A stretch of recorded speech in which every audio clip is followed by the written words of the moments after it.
पति और पत्नी को लेकर न जाने कितने ही चुटकुले बनते हैं, कईयों पर आप हंसते भी होंगे। कुल मिलाकर ये रिश्ता ही ऐसा है जिसमें प्यार भी है और मजाक भी। लेकिन कहते ना कि जीवन साथी की असली कद्र क्या होती है, ये उसे खोने के बाद ही पता चलता है। रह रहकर सैकड़ों यादें हर दिन हर पल आपके जहन में कौंधती रहती हैं। फतेहपुर से एक ऐसा मामला सामने आया जिसे देखकर आप भी कहेंगे कि पति से ज्यादा पत्नी को कौन ही प्यार करेगा। जिन शख्स को आप अपनी स्क्रीन पर देख रहे हैं, इनका नाम है राम सेवक, और ये सबसे बड़े सेवक हैं अपनी पत्नी के, जो कि कोरोना काल में उन्हें हमेशा हमेशा के लिए छोड़कर जा चुकी है। इन्होंने अपनी पत्नी की याद में वो कर दिखाया जो आप सोच भी नहीं सकते। अपनी पत्नी के गुजर जाने के बाद उन्होंने अपनी पत्नी के नाम पर मंदिर बनवाया, मूर्ति स्थापित की, और तो और हर दिन सुबह शाम वो अपनी पत्नी की मूर्ति की पूजा करते हैं और उन्हें याद करते हैं। अपनी पत्नी का मंदिर बनाकर उसे पूजने वाले राम सेवक हर साल नवंबर के महीने में मंदिर का स्थापना दिवस मनाते हैं, भंडारा करवाते हैं और कहते हैं कि वो अपनी पत्नी की ही यादों में सारा जीवन बिता देंगे। ये आपने मूर्ति स्थापित की है, पत्नी की क्या सोच थी, कैसे आपने इस सोच से स्थापित कराया? मैं राम सेवक, ग्राम पधारा, पोस्ट बेंत पधारा, थाना बकेवर, फतेहपुर यूपी के निवासी हूँ। पत्नी के विषय में उसकी खूबियों को मैं कहाँ तक बताऊँ आपको। उनके अंदर ऐसी ऐसी खूबियाँ थीं कि जिनको मैं सोच सोच कर हमेशा बेचैन हो जाता रहा उनके मरने के बाद।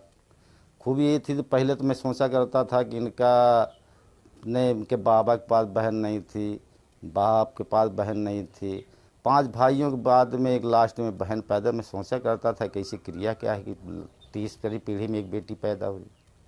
फिर दूसरी बात मैं सोचा करता था कि इनका मई में 61 में जन्म भी हुआ और मई 77 में शादी भी हुई और मई 20 में इनका देहावसान हुआ। एक महीने में तीनों कारण कैसे बने। लेकिन जब उनके हम कार्यक्रमों को सोचते थे, कार्यकलापों को, कि उनके अंदर जब मेरी शादी होकर आई थी तो उनका रहन सहन इतना वो था कि सती जैसे नारी रहती थी कि अपने पति को कुछ भी न करने देती थी, बगैर उसे छोड़ के खाना तक नहीं खाती थी, नहाती तक नहीं थी, कुछ नहीं करती थी। वो पति की सेवा में बेचैन रहते थे। वही राम सेवक अपनी पत्नी को कितना प्यार करते थे, इसका अंदाजा आप इसी से लगा लीजिए कि उनके प्यार की मिसालें तो उनके गाँव वाले तक दे रहे हैं। उन्हीं के गांव के रहने वाले विकास बताते हैं कि वो अपनी पत्नी से हद से ज्यादा प्यार करते थे, इसीलिए हमेशा उन्हीं के पूजा पाठ में जुटे रहते हैं। क्यों किया ऐसा है? अरे वो अपनी पत्नी से बहुत प्रेम करते थे, इसलिए उनकी याद में इन्होंने अपनी पत्नी की मूर्ति स्थापित करवाई, मंदिर बनवाया है।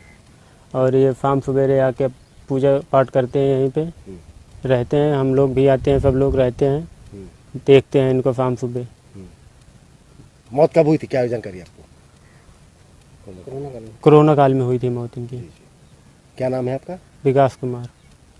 वाकई राम सेवक जिस तरह से अपनी पत्नी की मूर्ति को निहारते हैं, पूजा पाठ करते हैं, वो ये बताने के लिए काफी है कि उनकी पत्नी उनकी जिंदगी में एक ऐसा शून्य पैदा कर गई है जिसे चाहकर भी कोई भी कभी भी राम सेवक की जिंदगी से भर नहीं सकता। अब तो बस उनकी पत्नी की यादें और उनकी पत्नी के लिए बनाया गया मंदिर ही उनके जीने का एकमात्र सहारा है। आपका इस खबर पर क्या कुछ कहना है, कमेंट करके जरूर बताएं। फतेहपुर से नितेश श्रीवास्तव की रिपोर्ट, यूपी तक।